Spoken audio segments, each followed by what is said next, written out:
Well, hello, free people of the Rocky Mountain region, and welcome to this Free State Colorado interview. Today, I'm joined by James Wiley, a Colorado Libertarian running for Congress and an advocate for peace. Well, James, I hope you are well, and thank you for joining me today. Of course, Brandon. I'm doing great. I appreciate the opportunity to be on your show. Awesome. Well, James, tell us a little bit about yourself. Well, I've had an interesting background. I've traveled the world in my youth, and I ended up coming back to the United States for college. I graduated from CSU Pueblo in District 3, where I'm now running for Congress. So that kind of sums up a lot of different aspects in one fell swoop. But in that journey, I've become a lover of our country, a lover of our Constitution, and a lover of the framework which the founding fathers have laid out for us. And I'm extremely passionate about ensuring that we return to that framework, and that's why I'm running for Congress. That's absolutely why I'm a part of the Libertarian Party, the only party that can represent the people in any conscionable way, and also to pursue those ideals that were set forth for us in 1776. Awesome. Well, yeah, travel can definitely make you appreciate the United States, that's for sure. So, James, just stepping back a little bit, you talked about your congressional run, and we definitely want to get into that. But what made you get involved in politics in the first place? Man, I really didn't want to. And that meant I had to. I saw something was wrong. I saw something was really bad with both Congressional District 3, with Colorado, with our country in general. And I felt compelled, I felt called to go ahead and jump into the fight, to engage in the battle of politics as in order to have a peaceful political revolution. I want to be just one small component of that, but I felt that that was necessary. And there is so much rhetoric right now about the alternative, about potentially engaging in violence, about insurrection, about civil war. Even my roommate was talking about it, and people who typically don't engage in politics. He said that everybody is talking about it where he works, and he works at a grocery store where a lot of people come through, and he overhears those conversations as well. I was just at the gas station the other day, and I overheard somebody on the phone talking to somebody else. But that conversation was discussing. I know I present like a tough guy, but I'm really not a tough guy, and I'm not ready to fight. I'm not ready for war, and a lot of people aren't ready for war. They don't want to fight. They don't want to go to war. They might be tough guys, and they still don't want to go to war.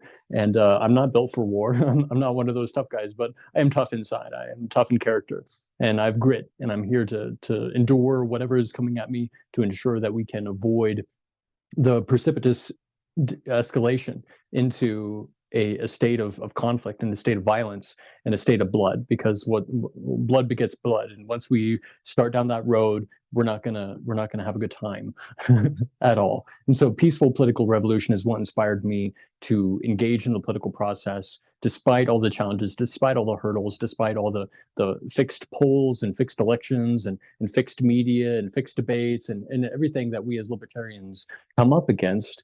We still have to do our part in ensuring that there is representation from the people, and that this isn't just a circus. This isn't just a show that we engage in politics, but it's the genuine advocacy of the will of the people, and the representation of the will of the people within the state and within government. So that's why I felt compelled to engage in the process. And in a general sense, specifically, Lauren Boebert made it too easy.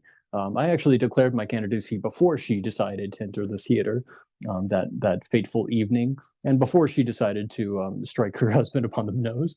But my candidacy was announced before that happened. But regardless, it was just a gift to me from her, and an assistance in my purpose. And I was able to ultimately drive her out of her own district, District 3, and she'll be moving to District 4 soon here. But what brought that element about was the pact, the pledge.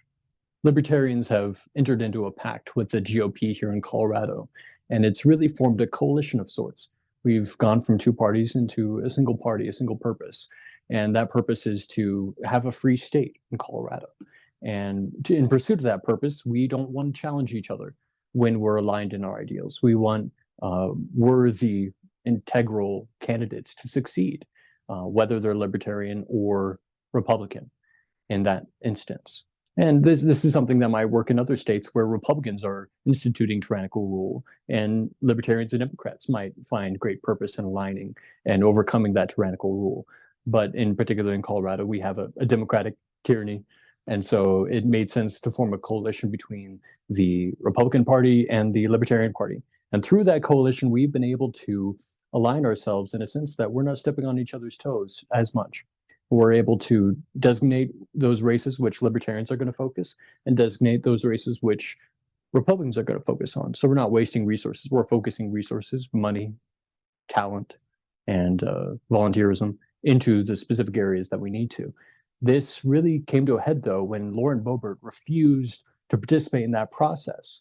All we asked from her was for her to sign a pledge adhering to certain libertarian principles, abolish the IRS, basic stuff, eliminate the CIA.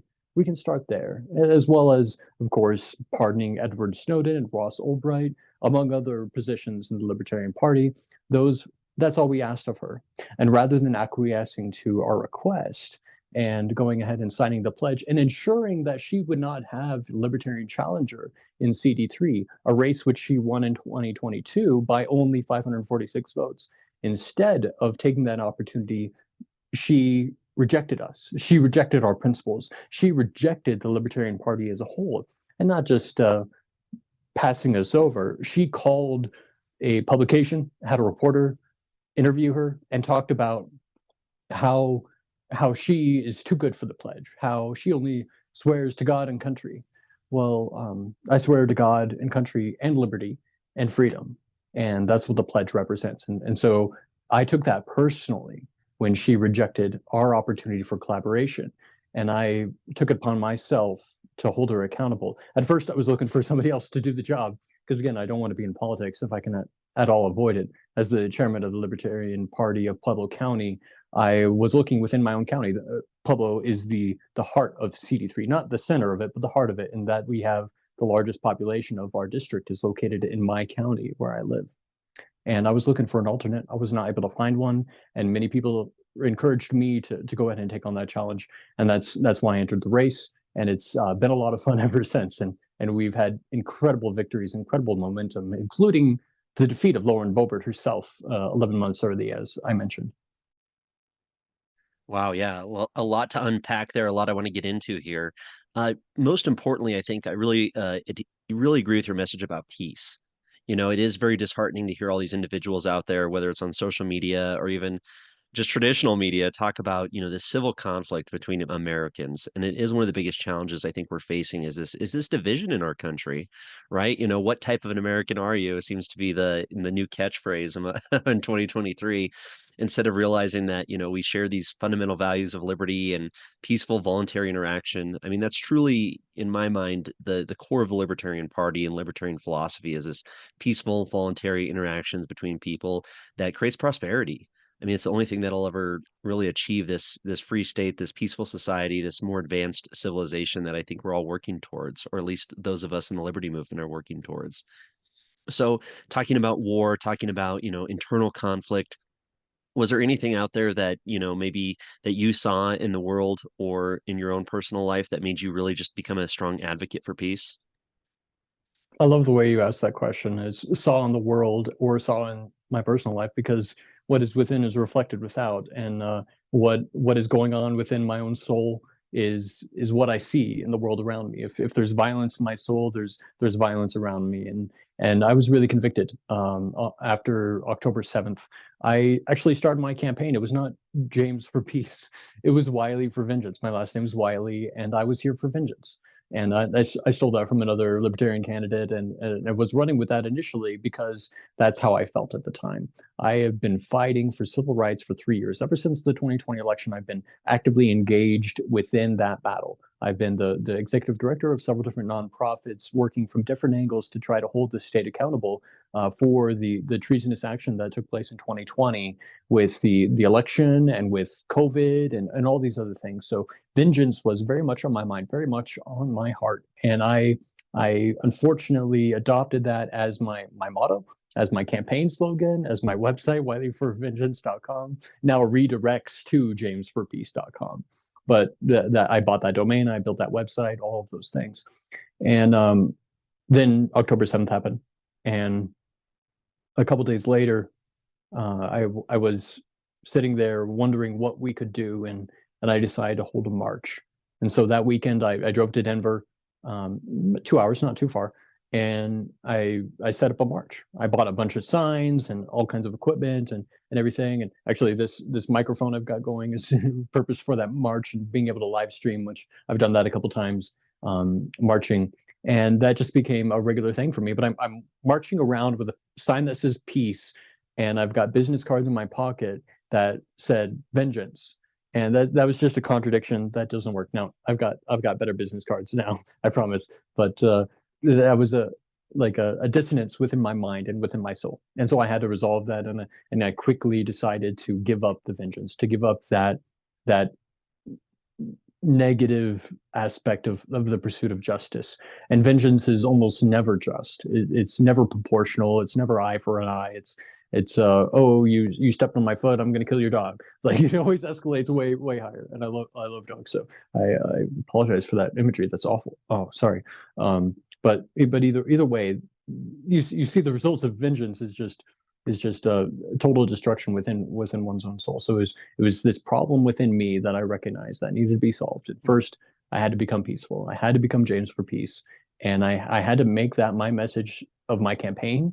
I had to offer that to the Libertarian Party as best as I could, and to the world, and to the country, that we don't have to go into civil war. We don't even have to go into World War III. That's not inevitable.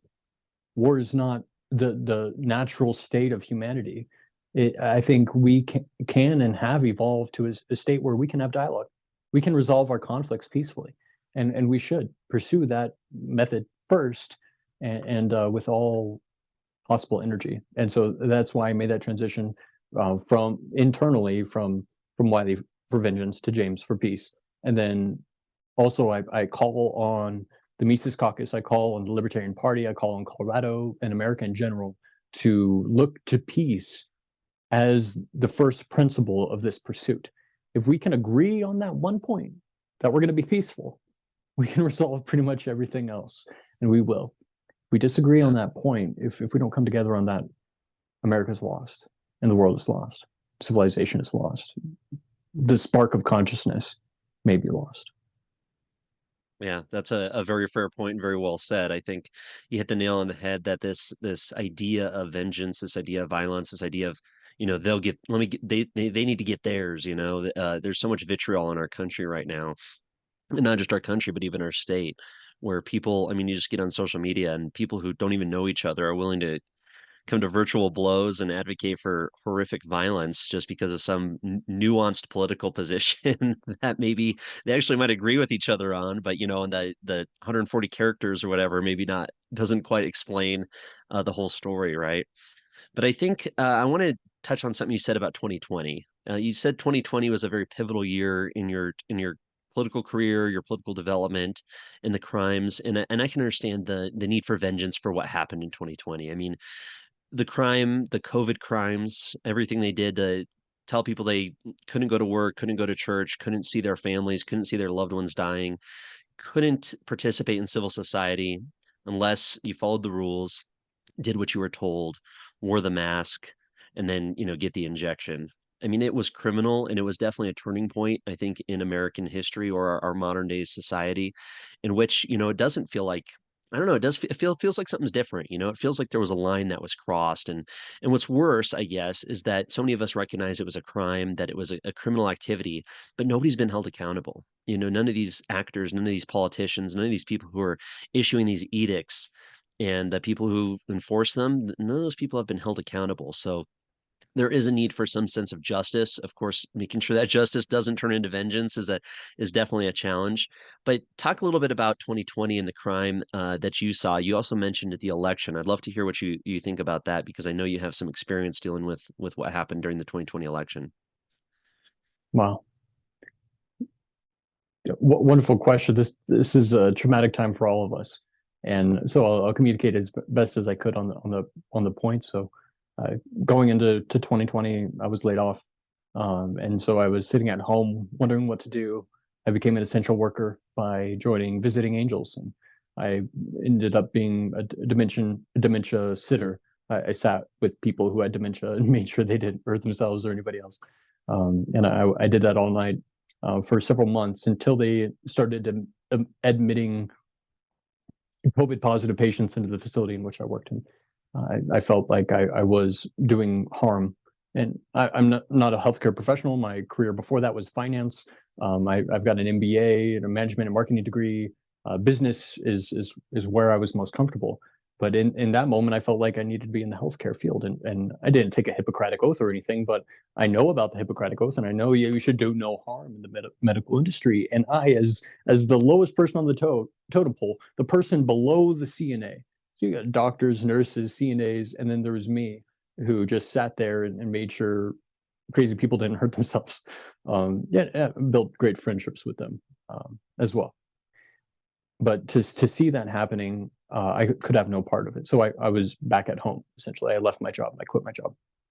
I was back at home and seeing the political divide and seeing where this was headed, because I knew the way that Trump was being treated, and then the way that Trump was reacting to that treatment was going to lead to civil war. And people were talking about it back then. So I knew the Libertarian Party was the only way out. I've been a longtime Libertarian. I was disenfranchised to the voting machines when Clint Curtis first did his testimony in Ohio regarding his experience back in 2000 when he assisted in the rigging, unwittingly assisted. He was trying to prevent it, but he unwittingly assisted in the rigging of the elections back in 2020 when Bush cheated Al Gore. I should say Bush out-cheated Al Gore, because both cheated, but he out-cheated Al Gore and managed to secure that election. So coming into my election years, I was 17, about to be 18, getting ready to vote in 2012. And I saw that video. I was disenfranchised of the electoral process, and I figured if my vote doesn't matter, I might as well give my voice at least to the Libertarian Party. And so that's what I did. I've been voting. I met Gary Johnson there the day I voted on the just before the election. It was early voting on campus, and so I met Gary Johnson there at CU Boulder, the math department. If he ever sees this interview, maybe he'll remember that greeting. But I told him I voted for him that day, and he said that's a vote I'll never regret, and I haven't regretted it, and I never will. And I voted Libertarian ever since. I voted for him again in 16 and Joe Jorgensen in 20. And so I've been a longtime Libertarian. And in 2020, I saw what was happening, and I joined the March for Peace. I became the state organizer for Colorado, and we organized convoys, the Let Her Speak convoys, not March for Peace, that came later. The Let Her Speak convoys, and we were driving all around the state, all around the news media and around the centers of the city to bring attention to the fact that libertarians were not allowed on the debate stage and let her speak. We need to let Jo Jorgensen on the debate stage so she can make a fool out of Trump and Biden and show what a professor, a Prague, unfortunately, but a professor can, who knows libertarianism, can present to the world and to the cause of peace and non-division. And unfortunately, we lost that battle. And I was witnessing, it wasn't just a loss to me, it was a loss to the country. It was a loss to Trump and to the integrity of our system when the Democrats who had been advocating for election integrity and had produced the Kill Chain documentary with Amy Klobuchar against voting machines had then flipped, and the Democrats were now saying our elections have no problems. And the Republicans are the ones that were freaking out, except of course Brian Kemp and Brad Raffensperger in Georgia, who we sued with demanding class action. So I got involved in this lawsuit demanding class action. I built a website, demandingclassaction.com. I organized the nonprofit Save Our Suffrage, and we were advocating for hundreds of voters all across the country. And we thought this would grow into a class action of millions of voters who had been disenfranchised by voting machines, by Mark Zuckerberg's $400 million donation to CTCL, both of which we sued, and Facebook, who we sued, and his wife, Priscilla Chan, who we sued. For that injection of funds into municipal elections. You can't engage in censorship online and at the same time fund elections. That makes you a state actor, the funding of elections. State actors can't engage in censorship. So it's a First Amendment issue. We had no idea about the Twitter files. We saw the Hunter Biden laptop situation. We saw the censorship, but we saw the angle regarding Facebook. We didn't see the angle regarding Twitter, nor did we have that evidence. And so we pursued Facebook through that. And that was an extremely educational process, but the main education that I came out with, in addition to basically a law degree of several years working in that respect, I should probably go become a lawyer and put that knowledge to use. But the idea is I'm going to Congress, so I don't have time now, maybe later. The issue that came out of that was there is no justice in the courts. If there's no justice in the courts, that justice necessarily devolves to the sovereign people of this country. It rests back in our hearts where it originated. And so that's what I'm advocating now is for the justice of the people, for because it's not the courts. We went all the way to the Colorado Supreme Court several times with different election integrity cases. We sued Jenna Griswold half dozen times at least, and also to the Supreme Court, where now we have another important case that I don't think is going to go too well, unfortunately.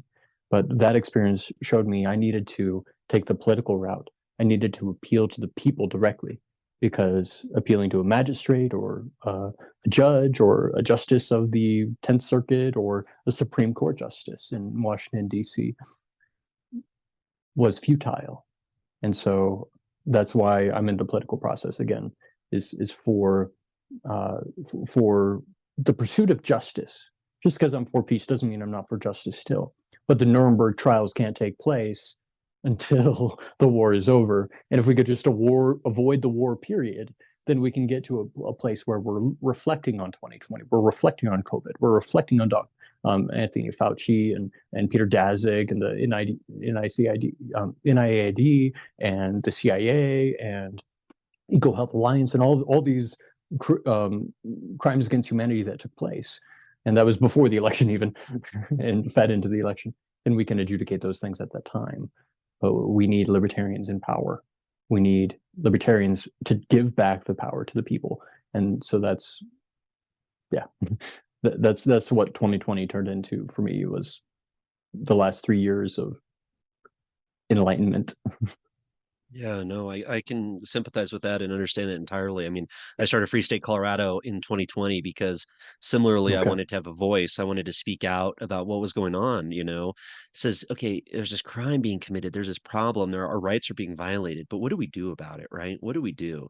Well, like you said, you got to use your voice. I mean, that's the first step. It's the one thing we can do is our faces, our names, our voices, we can use we can speak up, we can stand up and say that this is Yes. wrong, and really that's the first step towards really doing anything in my mind. So I can totally understand where you're coming from in terms of 2020 as being a year to activate the population, or the liberty minded individuals among the population, to say, hey, this is going too far, we better stand up now because we know where this can lead. So Absolutely. And I want to just say a point along those lines with the Free State of Colorado element. I got to see you at the Libertarian Christmas party, and you made a comment that really stuck with me. And it was I was tearing down Republicans as I do, and criticizing them. And you made a comment that was so true to yourself that I just want to acknowledge that and say that you were in favor of freedom regardless of the party it came from. You were supporting the cause of liberty regardless of whether it's a big L or a small L or an R or a D even.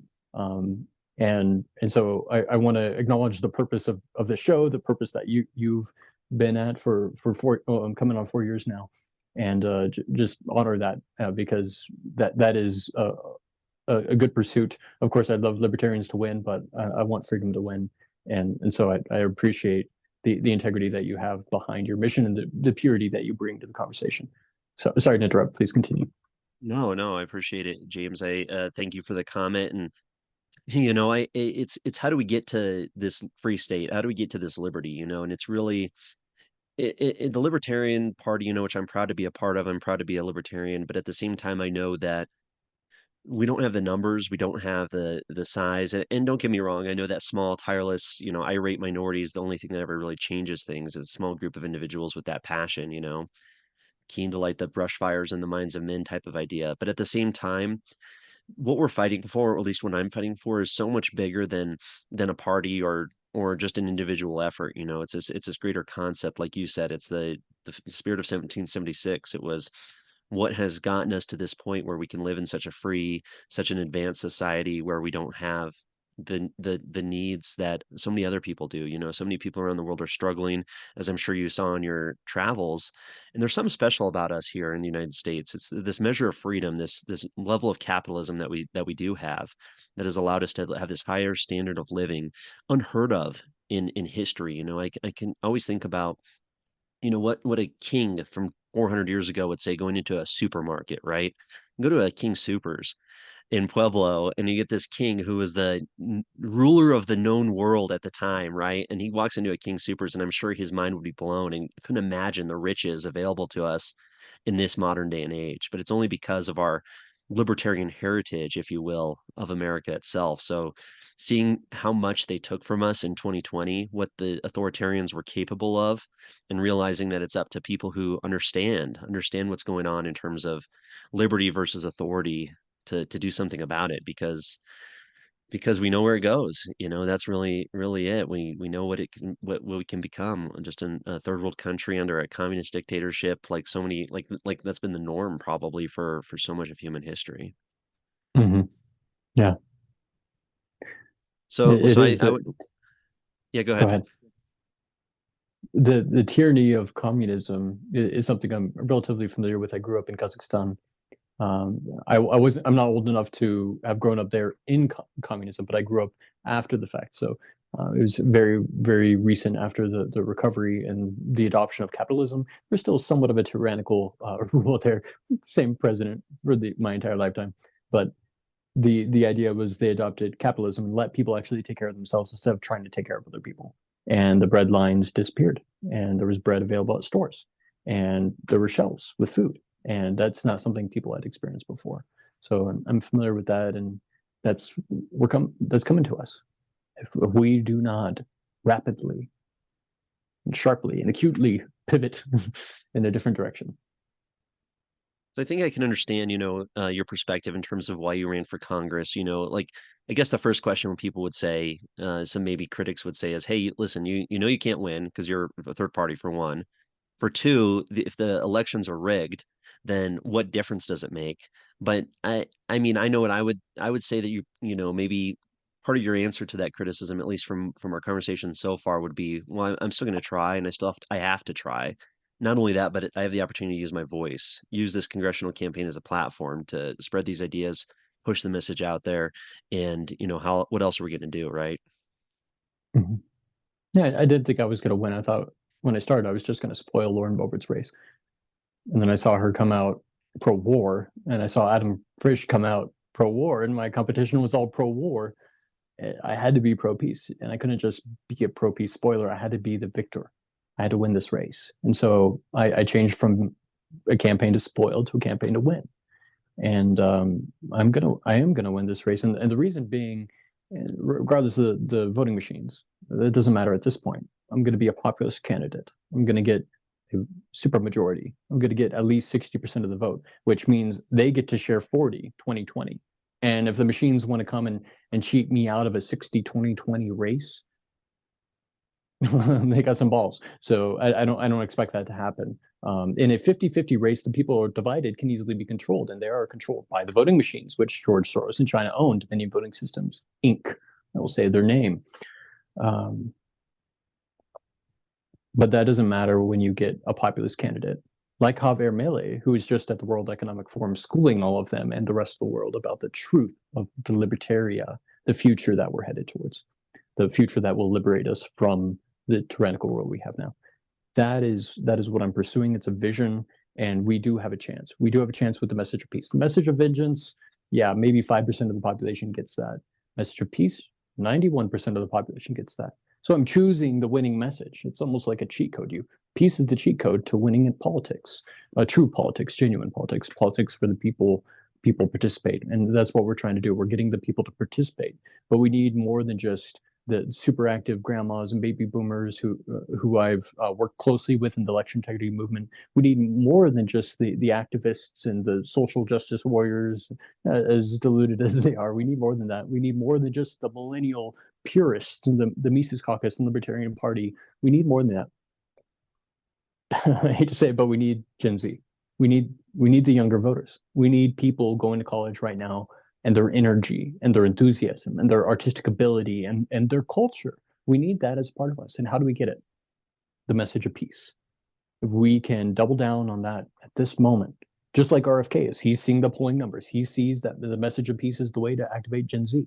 He's the best among the youngest people because of the position that he has, which is relatively anti-war. I know he had some slip-ups, but he's on his way back in the right direction. Libertarian Party has always been the party of peace, but we haven't made that our primary pillar, our primary message until now. And I hope that I'm not going to be the only candidate marching for peace. I hope that's something that we can do all across the country. I hope we can march for peace on Washington as well. And I know we can. And I know the Libertarian Party can march on peace with congressional candidates who storm the Capitol on election day after we get voted. To peacefully storm the Capitol through the political process and take it all over. We need to do that because it's being used to kill people. The state is inherently a violent entity. It has a monopoly on violence, both domestically and internationally. Its only purpose is to create war or prepare for war and to execute war, and all three put together to the best of their ability. And the more wars they have, the better. The bombing will continue until shareholder value increases. And we can't. This isn't a game. These are the lives of children. If we want to have fun with weapons, let's have war games. I'm not talking Hunger Games. I'm talking war games. Let's get the best sharpshooters out and see what they can do peacefully without the idea of any casualties. Accidents happen, but if we do that every year, we can repurpose our desire for kaboom into something more beautiful. Disband the military, create militias, allow us to really take ownership of that locally. I like shooting. I think I'm a decent shot, so I'd love to compete in the war games as well. I'd rather not compete in the war games in the desert of Iraq. I'd rather not compete in war games in the tundra of Siberia. Pueblo's got great weather. Why don't we go out to the shooting range and see which of us is best? That is how we rightly should be expressing those impulses for violence in a way that isn't destructive to others around us and to ourselves, ultimately.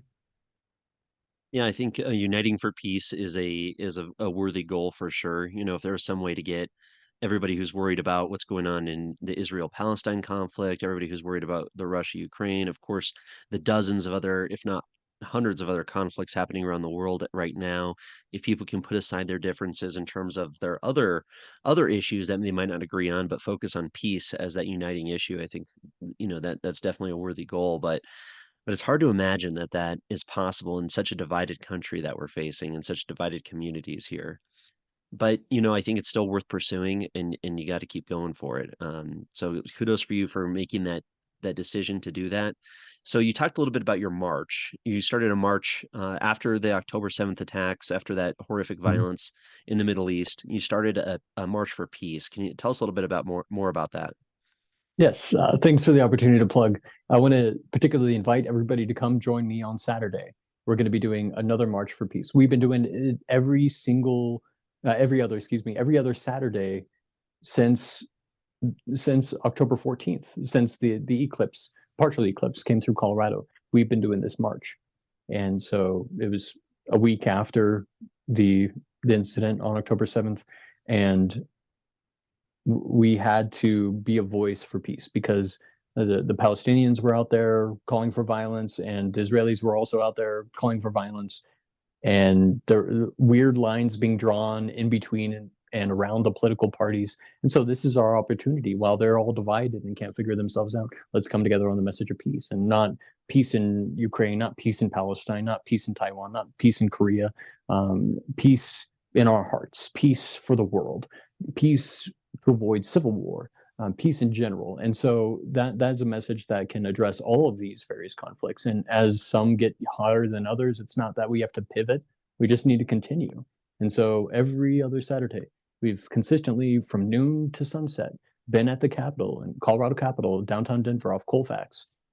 And we've been marching around in circles, hour after hour after hour, holding signs and calling for peace and announcing that to the cardinal directions and demanding that our government stop advocating for war. And that's been a really really fulfilling pursuit. And so we gone all through the winter.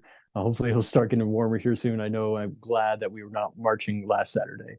And so it's not every Saturday, it's every other Saturday. But this coming Saturday, January 12th at noon at the Colorado State Capitol, we will be marching for peace. And I implore you all to please come join me. And we're going to have a lot of fun. We're going to play music. We're going to march and we're going to bring a lot of attention and stand against the war drums. We need to be dancing in the face of this barbarism, and show it that it has no place within our country, it has no place within our culture. The American culture is one of peace. The state of war that we've been at since World War II, just constantly being at war, trying to defend our empire, that's not the natural American state. Prior to our ascent to the world power, we were a very peaceful country. An occasional spat and whatnot here and there, but we, for the most part, lived peaceful lives and experienced the greatest prosperity possible. But ever since, it's every single generation has made sacrifices to the war machine, and it's time that we put an end to that. So I want to ask you all to please, regardless of your party, regardless of your politics, come to the Capitol on Saturday and march for peace with us. We're working to spin that off into its own nonprofit organization and be able to use that, because I'm just a political campaign. There's limitations on what I could do, but make that something that spreads across the country and spreads to Washington. That's my hope, is that we could be marching on Washington this summer, marching for peace, and just like so many great men of the and women of the past have done, and standing up to this machine. It's our turn, and it's going to happen with or without us. And so the period of darkness that we're experiencing is dependent on our participation. It's going to be shorter or longer depending on whether we participate. Yes, peace will reign.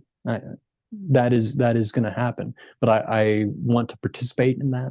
I want to accelerate that, and I want to limit that period of darkness as short as I can. Like 6 months versus 1,000 years. Like 6 months of darkness is I could deal with that, but to not do my part, and yeah, that's just not an option. So I would ask you to everybody who's listening to this, please do your part. Join us on Saturday, the January 20th, again, noon to sunset at the Colorado Capitol. March for Peace. Bring a sign. I've got signs too, but bring a sign if you'd like to make one. Hope to see you there. Nice, nice. Yeah, I think the pro-peace or anti-war position is definitely the biggest difference between the Libertarian Party and the Democratic and Republican parties. That's definitely a principle that I think people hopefully can get behind. And not only that, but maybe change to being libertarian. If Libertarian Party is the only one really standing up for peace, and you're a peaceful person or believe in this cause, then it might be worth changing your voter registration or getting involved in the Libertarian Party and seeing what we can do to create a more peaceful society. I think that is key to, as you said earlier, the survival of the human race, really. Mhm. It So one is. of the We big we are so much power to destroy ourselves. So Definitely. And you talked a little bit earlier about the Libertarian Party's pledge. So, Libertarian Party of Colorado, for those who don't know, developed a pledge last year for liberty-minded Republican candidates primarily to prevent a libertarian quote unquote spoiler from, disrupting their race so that, as you said, resources can be used effectively. Pro-liberty candidates who have the best chance of winning can run and increase their chances of winning potentially by not facing that type of challenger. So I know the anti-war message is a key component of the Libertarian Party's federal pledge. Now, James, if the Republican nominee, since Lauren Boebert left, right? She's not in your district anymore. You don't know who you're going to be running against. You don't know which Republican Party candidate. You have a good idea of which Democratic Party candidate, but still there's the primaries to come. If the Republican Party candidate in Congressional District 3 signs the Libertarian Party pledge, what will you do? go home and gladly. Well, not completely. I'll actually campaign with that Republican through the general election and draw libertarians to continue to support, and independents as well to support and vote for that Republican candidate. But so far, none have. There's one that I'm extremely hopeful for, Ron Hanks. He's a friend of mine. We worked together closely at the Colorado Recount Coalition. He was one of the candidates that was pursuing a recount, and I organized the coalition and helped to argue those legal cases all year long in 2020 regarding the recounts that took place here, the unlawful recounts that violated Title I, 10.5, 1023A, Jenna Griswold. I see you. But anyways, so I have a close relationship with him, and I would love to be able to endorse him now. Should he sign the pledge, I'm prepared to campaign with him, like almost abandon my own campaign, but campaign with him through the primary to ensure that he wins the primary. That's important to me, to get independents to participate in his election. because independents have the option to be a part of that primary. So that's something I'd like to pursue and to make possible for him is that victory. If he is defeated, though, then I would have to continue on without him. If somebody who signs the pledge is defeated, then I remain in the race. If somebody who signs the pledge is victorious, then I have the option to go home or to co-campaign with them. That'd be a lot of fun. I'd love to travel and advocate for their victory from that point forward. And so Ron Hanks being a friend of mine, we'd get a lot of windshield time and be able to take on the state together. And I hope for that. I look forward to that. But that's up to them whether or not they'll sign the pledge.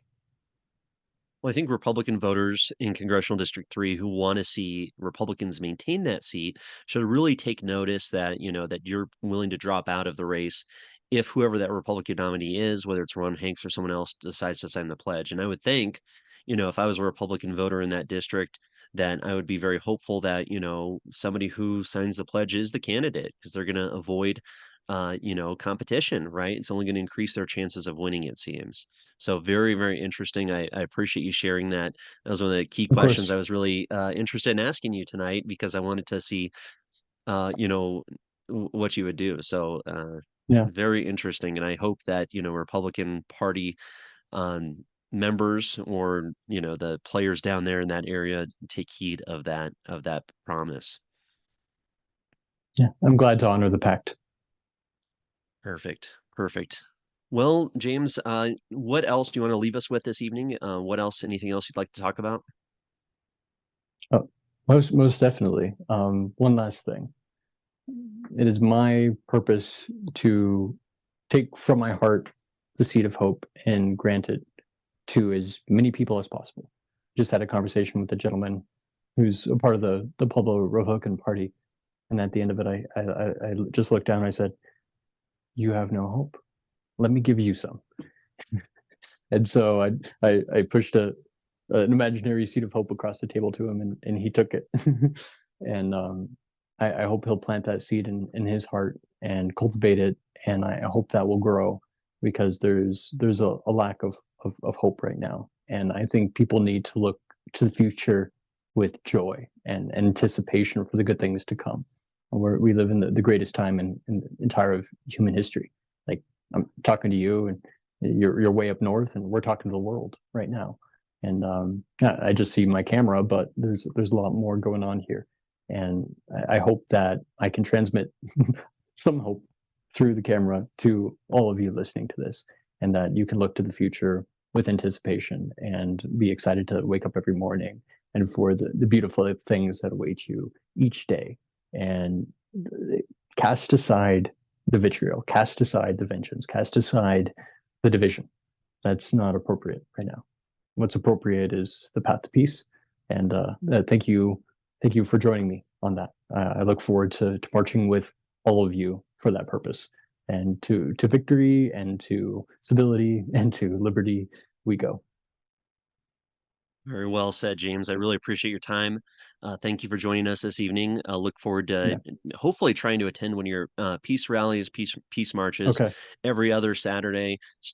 Continuing on here, January 20th is the next one, just to recap for people, and then every other one until you decide to stop it, I suppose. But thank you very much for your time. Really appreciate One more you. thing. Go for it. I forgot to. I'm required by my campaign manager to ask for donations. So in addition to joining me for the march, please donate jamesforpeace.com. You can donate any dollar amount up to 3,300. I'd appreciate that, and that will help the cause of peace and hurt the cause of war. And I really appreciate that. Again, jamesforpeace.com. Thanks for your contribution. Wonderful. Well, thank you so much for your time, James. Wish you the best. Good luck on everything, and I hope to talk to you again soon. Peace. Thank you.